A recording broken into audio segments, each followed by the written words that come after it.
An emergency plan to all the people in town? Not exactly.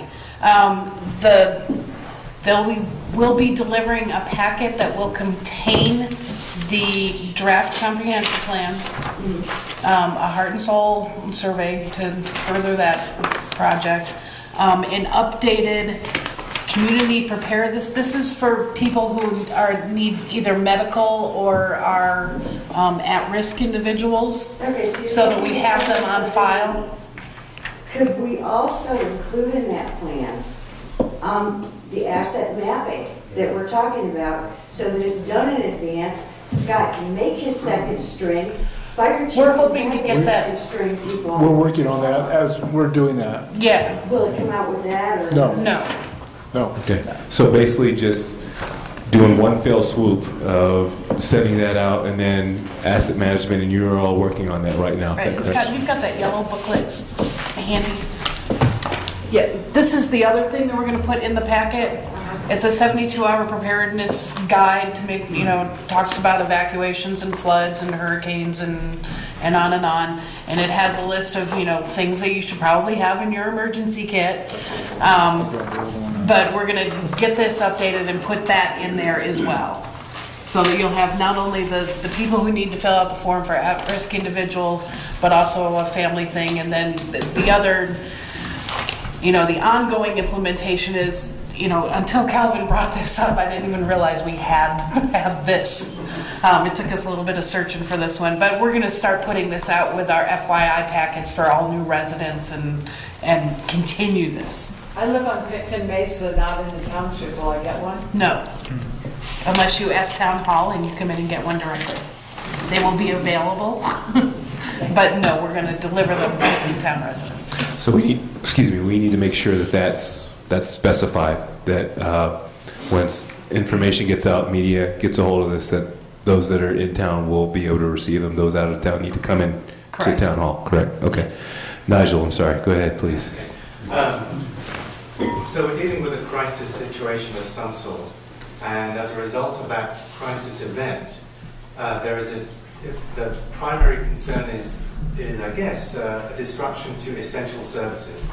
And what this means is a disruption to either and or food, water, energy, health, all of those things. Now we can all, as families or as individuals, prepare our households and make us more resilient in those terms. We can store 72 hours worth or more of food. We can store water. We can have a kick-ass first aid kit. We may have a backup generator. And this is great for everybody to have. And I would love to see all of my neighbors doing that, because that would make us far more resilient. The question is, as a community, what can we do on a far higher level? How can we scale that up? For instance, food. Can we, if our community has not got enough food, how can we help? Should we maybe have a warehouse with a certain supply of staples, wheat, beans, pulses, grains, water? If our water supply becomes contaminated, do we have a backup plan or backup water supply? If the grid is down, do we have backup generators for our community? All of these sorts of things. I think it's important to ask, can these be addressed on a community level rather than just on an individual level? So, just for recording purposes, Nigel, you're basically wanting to see if we can go from, instead of individual families and homes, to a complete community level where we're raising the standard to make sure that we have things in place to be able to sort the entire community for it to be resilient. Is that what you're saying? Yeah, to extend the resilience. Obviously, we can't do it months out, but we can definitely do some small part. Okay. I like the way you're thinking, Nigel. Would you like to run the next Iraq election? That's the type of thinking we really need. I think we can pursue this in parallel lines of effort. From the specific, I have X number of widgets, and I will do this if called upon, or intend to. And then you've got the 50,000 foot level, as I like to call it. And that's where infrastructure and getting, I imagine that in these plans, and I apologize for not reading them, I will get on it. What is, as an example, what is the deal with DMEA, which I think is one of the best electric companies ever invented, if and when something really bad goes down? They have agreements within their organization for power to be shifted. DMEA, Grand Mesa Power, they have, just like the sheriff and law enforcement have their own little groups, they have their groups, and they have that. Water's the same way. They shift water, they can shift supply. Does that make sense? That's one alternative. I'm not so sure about stockpiling a bunch of stuff. Then you need to protect it. Yeah, I'm not sure we have the right players at the table to answer that question. Yeah. I think this is a great question to have city councilmen and commissioners, the health department involved. Boy, I can think of just a lot of issues that was great idea. But somebody's got to buy the property and the warehouse and protect it, and some kind of health people got to be inspected to make sure the food's not going bad. So yeah, it's a gigantic. Great idea, but it's going to take a lot of collaboration through a lot of different people. Yes, Barb. I think this is where that asset mapping comes in. I know that we have a food bank already established up at the American Legion. There's several food banks. Exactly, and we have those resources available, and since they're continually used, we don't. It's my opinion that we don't have to, do something deliberate because it already exists. And, when combined with that, with the individual resources, I think we have an incredible sense of community, and I think that we can weather almost anything. Okay. More questions? Addie, then peace. I was wondering, if something happened in a major city around, and because P.E.A.T is known as the food basket, and people left the city and came to P.E.A.T, in hordes or gangs or something like that, what kind of protection would there be, or how would you deal with a situation where outside people would be coming here because we have farms and food and a good emergency preparedness system? I'd be bringing my outside people too.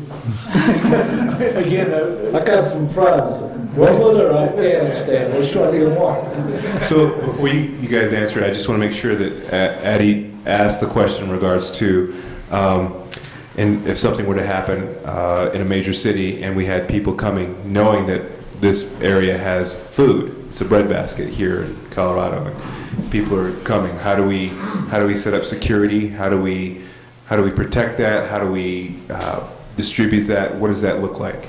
Well, during the nuclear threat, there was a federal plan called CRP, Crisis Relocation Planning, where major amounts of folks in the city would come out into it was a government-sponsored program, and places like Paonia and Delta or small towns in the West were, you're going to get 27,000 people. Yeah, right. So that was a federal government program at one time to relocate people out into the hinterlands, as it were, to get away from where the food and stuff was available. It's no longer a federal program, but you bring up a point as to, and as Scott says, you bring in your outside people is what you do. What's the response to her question, though? we would give her all the support we could within means, and then I would have to step up each level as far as getting help, contact the sheriff, and then he would go from there. It would just depend on the need. There's a lot of local people with guns. What are you going to do to have that not become chaotic? I think we can sit here and blow this thing so big. I'm not sure that we can even manage it at this family area here. So I think what the biggest thing is going to test our compassion for our fellow man. Is going to be the best answer I can come up with. Is that people are going to come without a doubt. If there's a lot of people in our cities that don't have the advantages of what we have here. You know, water's going to be a huge situation here. So, I don't know. I don't have a plan for that scenario. I'll be honest with you. I have no idea. I'll be just brutally honest. If they start coming from Denver into hundreds of thousands, I don't have a clue how we're going to deal with that. We're going to be hoping we got help coming from somewhere, but it's going to be. Well, they'll find you. If you got food, they're going to find you. So, while that's, we'll be stretching our resources, and this is, I just don't have a clue how we'll really deal with that if it happened. Prayer. There you go, prayer. There you go.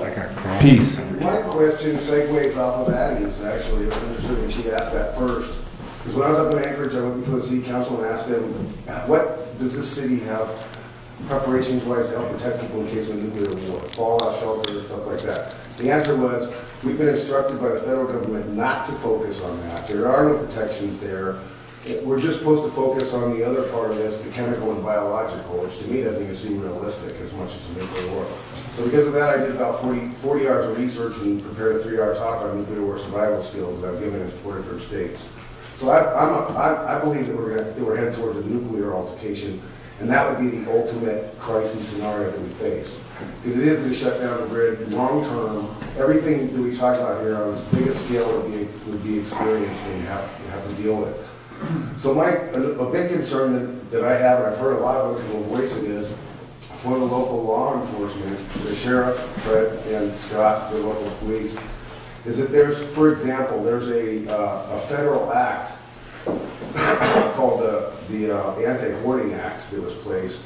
It makes it illegal for any household to have more than 30 days worth of food and provisions. This is a federal crime, and I think there's probably a lot of people in this room that are guilty of this crime right now. And what this allows for... I don't know if we're going to be advertising to the police right now that yes, I break the law. So You do. why don't we? But I want to get your questions. right. The concern is that if we have a nuclear war scenario, not only do rogue survivors show up where there's food, like Addie was saying, how we get protected from that, but also because we have these other questionably just laws on the books that would allow a federal military to come into this community and confiscate anything and say, look, it's on the books, you have more than 30 days worth of provisions, we're confiscating this because we don't have any trucks or food coming to us. And in a scenario like that, Scott, you had mentioned that your primary concern is the protection of life and property in this community. If the federal government acts in disaccord with that, where does this and then somebody said we're supposed to plug in NIMS immediately after this crisis. Is that like giving the federal command over